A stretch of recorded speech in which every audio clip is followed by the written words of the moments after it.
m'éloignerai. Quand les collines chancelleraient, Dieu fera tout comme il promet. Vraiment? Vous croyez ça?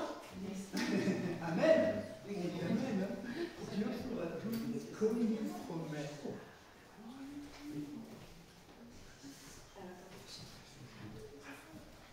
C'est pas celui-là? Oui, non, je ne le vois pas. 65 dans la toile.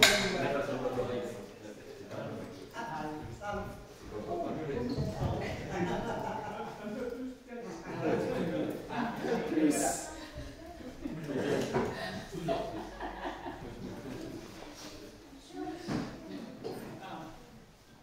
Vous vous rendez compte de ça quand on chante ça? Les montagnes, et ici, moi j'ai vu quand même, c'est des collines, mais c'est quand même des belles collines. Et vous imaginez ces grands tas de terre là qui bougeraient. Qui bougeraient. Non, ça se pourrait. Ça se peut, hein, des fois il y a des tremblements de terre même. Ça pourrait bouger, mais ça peut bouger. Mais l'amour de Dieu ne bougera pas. Ah, c'est bon hein, à chanter ça comme ça. Savoir que son amour ne bougera pas d'un iota. Amen. C'est bon. Ok. C'est toi qui nous lance, donc. Quand les montagnes s'éloigneraient, quand les collines chancelleraient, quand les montagnes s'éloigneraient, Dieu fera tout comme il promet.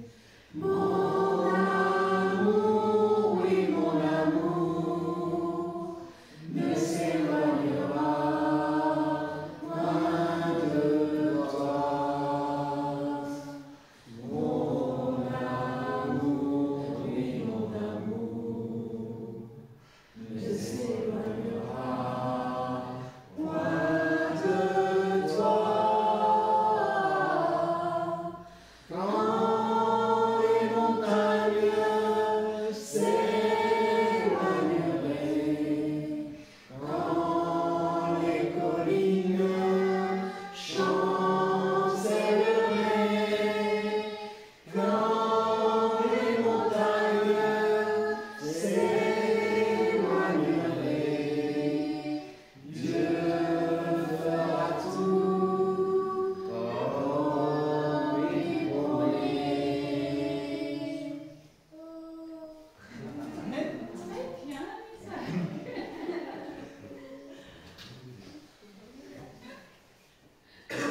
Alors maintenant,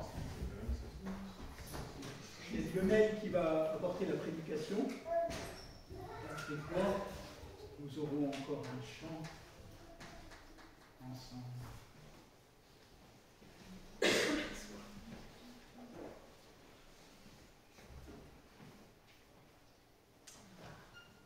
Merci Marc. Je vais donc, du coup, oui, c'est moi qui vais apporter la prédication ce matin pour remplacer Albert. Donc j'ai intitulé cette prédication Riche pour Dieu. Et je voudrais commencer par deux questions. Pendant deux questions, c'est à votre avis, quelles sont les priorités du monde aujourd'hui? Et qu'est-ce que les gens recherchent aujourd'hui le plus? Aujourd'hui, je pense que les gens recherchent beaucoup l'argent, la réussite. Ceux qui tapent à l'œil, une belle maison, une belle voiture, plein de choses comme ça. Aujourd'hui, l'homme cherche la réussite aux yeux du monde, de dépendre de personne et surtout de n'avoir aucun compte à rendre. Mais on sait que cela, ça ne date pas d'aujourd'hui. Nous pouvons le voir dans le texte de ce matin, qu'on va regarder en Luc 12, versets 16 à 21.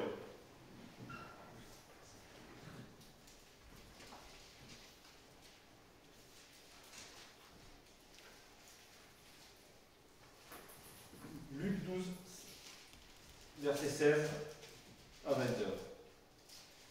Et il leur dit cette parabole. Les terres d'un homme riche avaient beaucoup rapporté, et il raisonnait en lui-même, disant que ferai-je, car je n'ai pas de place pour serrer ma récolte. Voici, dit-il, Ce que je ferai, j'abattrai mes greniers, j'en bâtirai de plus grands, j'y amasserai toute ma récolte et tous mes biens. Et je dirai à mon âme, tu as beaucoup de biens en réserve pour plusieurs années. Repose-toi, mange, bois et réjouis-toi. Mais Dieu lui dit, insensé, cette nuit même ton âme te sera redemandée, et ce que tu as préparé, pour qui serait-ce? Il en est ainsi de celui qui amasse des trésors pour lui-même et qui n'en est pas riche pour Dieu. C'est le verset 21 que je voudrais prendre comme contexte ce matin. Il en est ainsi de celui qui amasse des biens pour lui-même et qui n'est point riche en Dieu.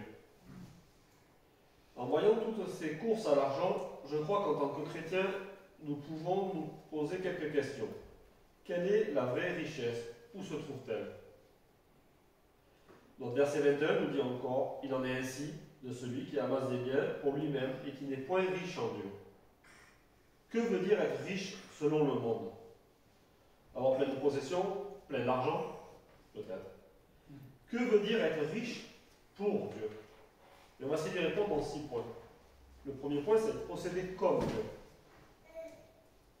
Un homme riche regardera un plus pauvre que lui et se dira, je suis bien plus riche que lui, mais être riche pour Dieu, ce n'est pas ça. C'est posséder autant que l'autre, et je voudrais m'en expliquer. Peut-être que quelqu'un dira, je ne suis pas tout à fait d'accord avec toi, car je possède bien moins que certains autres chrétiens. Alors souvenez-vous que la vraie richesse ne se trouve pas dans les biens matériels que chacun possède, mais plutôt dans ce que Dieu nous donne, c'est-à-dire Jésus-Christ. Être riche aux yeux de Dieu, c'est connaître Jésus-Christ personnellement comme Seigneur et Sauveur. De plus, si nous savons réellement qui est Jésus-Christ, nous nous souviendrons que nous sommes héritiers et co-héritiers avec lui des choses célestes, comme le dit les versets en Éphésiens 1, 11. C'est en lui, Jésus, aussi, que nous sommes devenus héritiers et ayant été prédestinés d'après le décret de celui qui opère toutes choses selon le dessein de sa volonté. Et en Romains 8, verset 17, qui nous dit, et si nous sommes enfants, nous sommes aussi héritiers et héritiers de Dieu et co-héritiers de Christ. Maintenant, à vous de répondre à la question, comment connaissez-vous Jésus-Christ? Est-il la perle de grand prix pour vous, pour laquelle vous vendriez tout ce que vous possédez? Si Christ est le seul objet de votre vie et de vos pensées, alors oui, vous êtes riche en Dieu et pour Dieu. Au deuxième point, ça serait penser comme Dieu. Regardez avec moi 2 Pierre, chapitre 3, verset 7.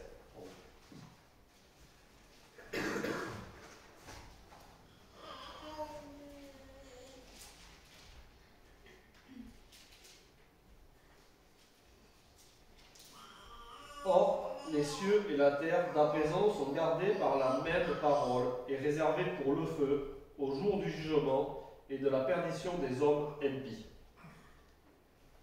Qui d'entre nous garderait ses biens ou sa fortune pour le feu? Je pense personne.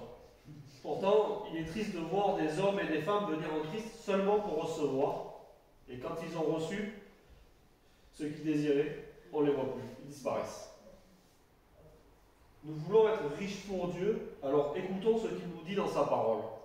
En 1 Jean, chapitre 2, versets 15 à 17. N'aimez point le monde, ni les choses qui sont dans le monde. Si quelqu'un aime le monde, l'amour du Père n'est point en lui. Car tout ce qui est dans le monde, la convoitise de la chair, la convoitise des yeux et l'orgueil de la vie ne vient point du Père, mais du monde. Et le monde passe, et sa convoitise, mais celui qui fait la volonté de Dieu demeure éternellement. Si nous voulons être riches pour Dieu, nous aurons alors besoin de penser comme lui. Un autre verset important se trouve en Matthieu 6, versets 19 à 21. Ne vous amassez pas de trésors sur la terre, où les vers et la rouille gâtent tout, et où les larrons percent et dérobent. Mais amassez-vous des trésors dans le ciel où les vers et la rouille ne gâtent rien et où les larrons ne percent ni ne dérobent point. Car où est votre trésor, là sera aussi votre cœur. Troisième point, regardez comme Dieu.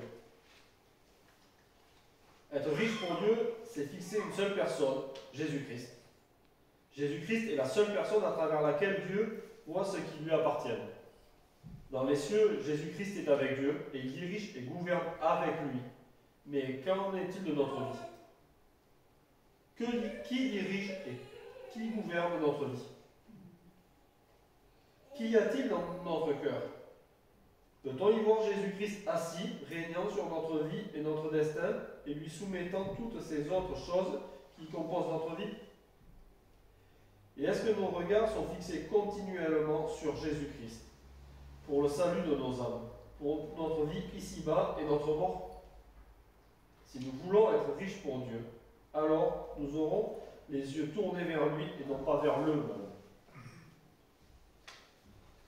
En quatrième point, il y a fixer une seule œuvre. Regardez le psaume 51, les versets 3 à 6. Et on regardera également Éphésiens 2, versets 8 et 9.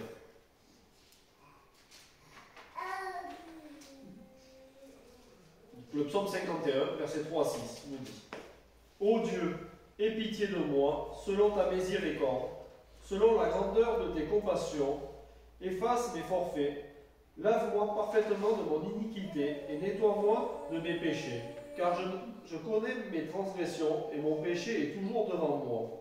J'ai péché contre toi seul, et j'ai fait ce qui est mal à tes yeux, de sorte que tu seras juste quand tu parleras et sans reproche quand tu jugeras. En Éphésiens 2, versets 8 et 9, on peut également lire: Car vous êtes sauvés par la grâce, par le moyen de la foi, et cela ne vient pas de vous. C'est le don de Dieu. Ce n'est point par les œuvres afin que personne ne se glorifie. Être riche pour Dieu, c'est fixer une seule œuvre, celle de Christ. Parce que pour Dieu, nos œuvres pour le salut n'ont aucune valeur, et ce n'est que du vent, du bruit ou de la vapeur. Dieu n'est pas tributaire des hommes pour accorder son salut pour lui. La seule œuvre parfaite de rédemption ne se trouve qu'en son Fils, Jésus-Christ. La Bible nous dit très clairement que celui qui a le Fils a la vie, celui qui n'a point le Fils de Dieu n'a point la vie. Et ce passage, on le trouve en 1 Jean, chapitre 5, verset 12. Maintenant, en ce qui nous concerne, vers quelles œuvres se tournent nos regards? Vers notre obéissance ou celle du Fils de Dieu?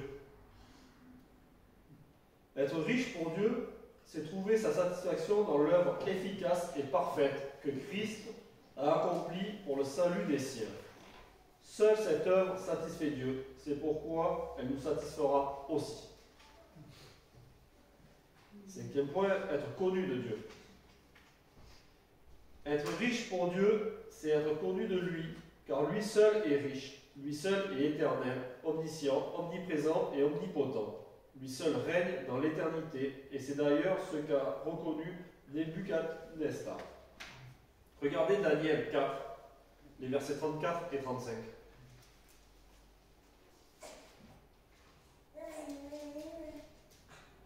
Mais à la fin de ces jours-là, moi, Nebuchadnezzar, je levai les yeux vers le ciel, le sens me revint, et je bénis le souverain, et je magnifiai et j'honorai celui qui vit éternellement, dont la puissance est une puissance éternelle, dont le règne dure de génération en génération. Devant lui, tous les habitants de la terre sont estimés néant. Il fait ce qui lui plaît, tant de l'armée des cieux que les habitants de la terre, et il n'y a personne qui puisse arrêter sa main et lui dire « Que fais-tu » Est-ce que Dieu vous connaît personnellement en Christ? Si vous pouvez répondre par oui, alors vous pouvez sans aucun doute dire que vous êtes riche en Dieu et pour Dieu. Mais si vous ne connaissez pas Dieu par Jésus-Christ, alors vous ne pourrez pas prétendre être riche pour le Créateur, car vous ne serez même pas dans ses pensées. Vous serez comme les personnes dont nous avons parlé en début de prédication et aux chrétiennes de l'église de Laodicée, dont nous parle Jésus-Christ en Apocalypse 3, versets 17 et 18. Et je vais vous les lire. Car tu dis, je suis riche, je me suis enrichi, et je n'ai pas besoin de rien, et tu ne connais pas que tu es malheureux, misérable, pauvre, aveugle et nu, comme certaines personnes de ce monde. Je te conseille d'acheter de moi de l'or éprouvé par le feu pour devenir riche, et des vêtements blancs pour être vêtu, et que la honte de ta nudité ne paraisse point, et un collier pour oindre tes yeux, afin que tu vois. Sixième et dernier point, une richesse inaliénable.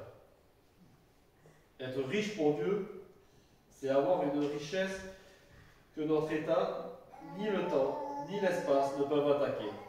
Être riche pour Dieu, c'est posséder une vraie richesse que rien ne peut atteindre. Peut-être connaissez-vous des gens plus ou moins fortunés, et si c'est le cas, croyez-vous vraiment qu'une de ces personnes puisse dire sincèrement « J'ai l'assurance que la mort ne séparera jamais de ma fortune ». Par contre, si nous sommes en Christ, alors nous pouvons dire tout comme l'apôtre Paul, « Car je suis assuré que ni la mort, ni la vie, ni les anges, ni les principautés, ni les puissances, ni les choses présentes, ni les choses à venir, ni la hauteur, ni la profondeur, ni aucune créature ne pourra nous séparer de l'amour de Dieu manifesté en Jésus-Christ, notre Seigneur. » Et ceci, on peut le lire en Romains 8, versets 38 et 39.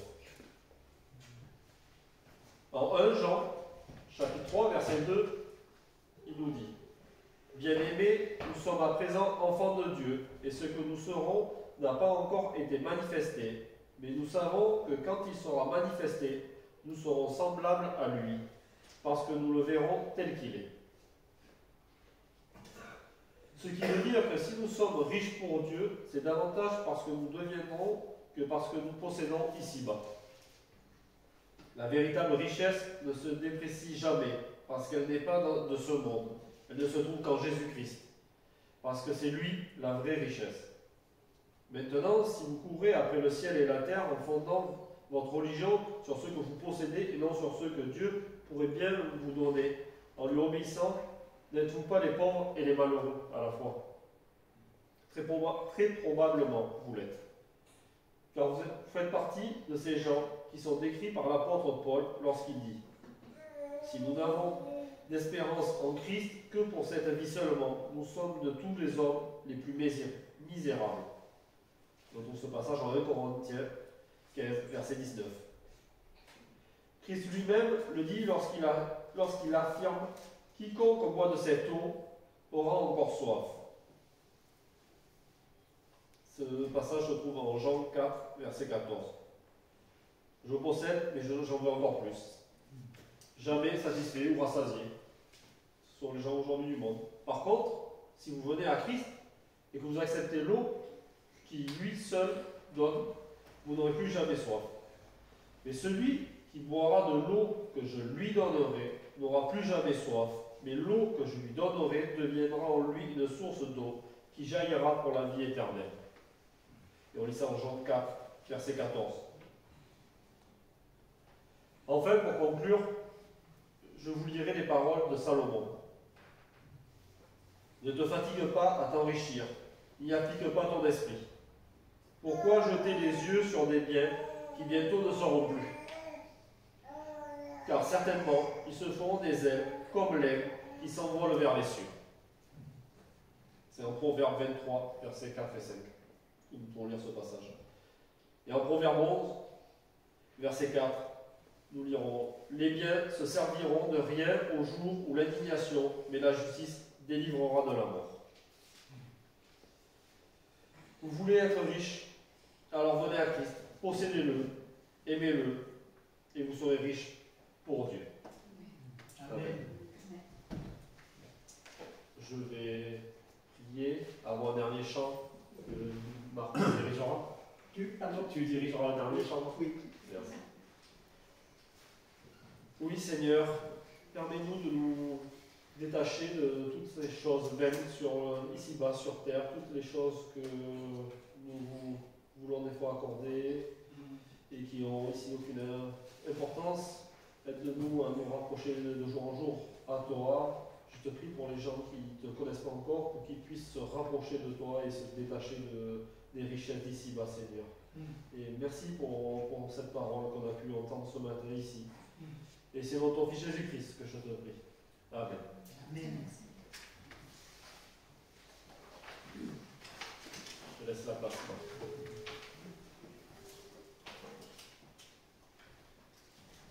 Amen. Le Seigneur parle avec sa parole. Hein. Il traverse tout. Hein. Votre âme, là, le dedans de votre cœur, là, il le touche. C'est fantastique. Pendant que tu parlais, j'avais cet autre passage qui dit de riche qu'il était, il s'est fait pauvre afin que nous soyons enrichis. Et c'est ça aussi l'incarnation qu'on fête à Noël. Il n'est pas venu au Qatar, il n'est pas venu à Paris. Jésus, il est venu au milieu de nulle part. Il s'est fait pauvre au milieu de nulle part, dans une crèche, là, vous voyez. C'est sympa. Il s'est fait pauvre. C'est Dieu lui-même, le Dieu vivant, qui s'est fait pauvre pour venir nous atteindre, afin que nous soyons enrichis. C'est ça qu'on va pouvoir se souvenir encore aujourd'hui, toute cette semaine.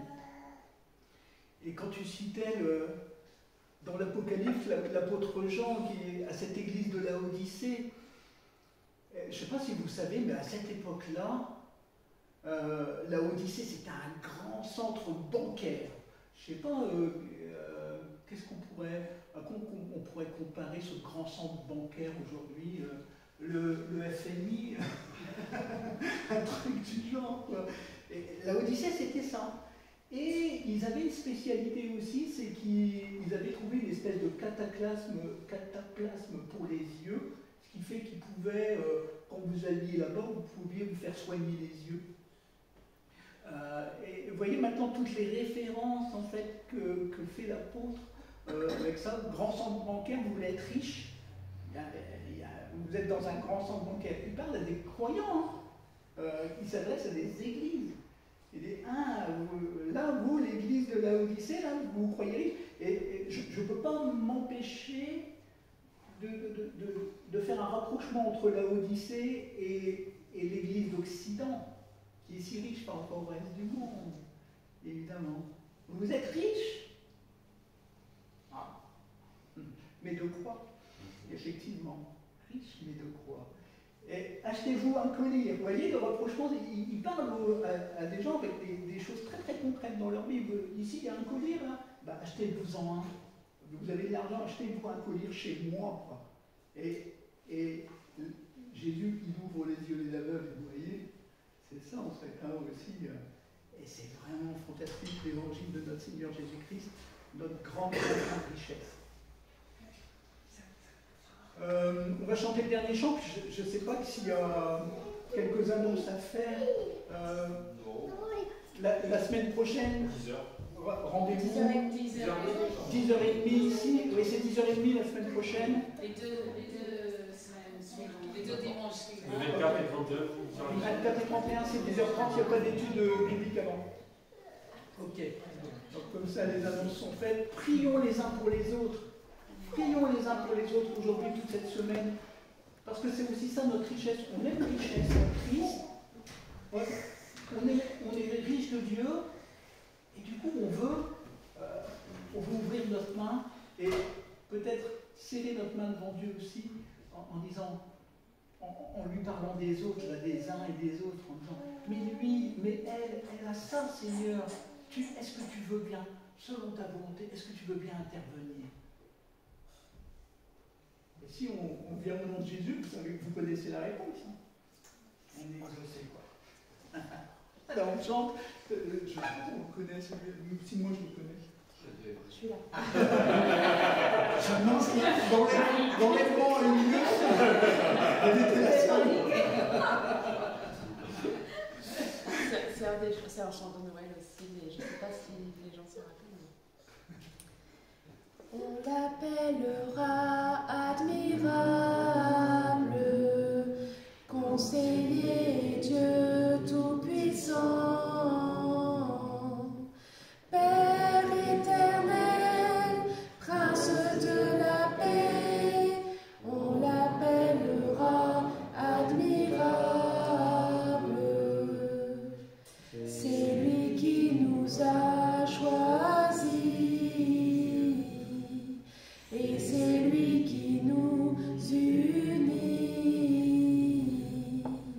Il donne sa vie, enlève la peur, son amour est le véritable. Toi et moi nous construirons en Jésus notre maison, sur des nuées, un jour pour le ciel, avec lui nous partirons.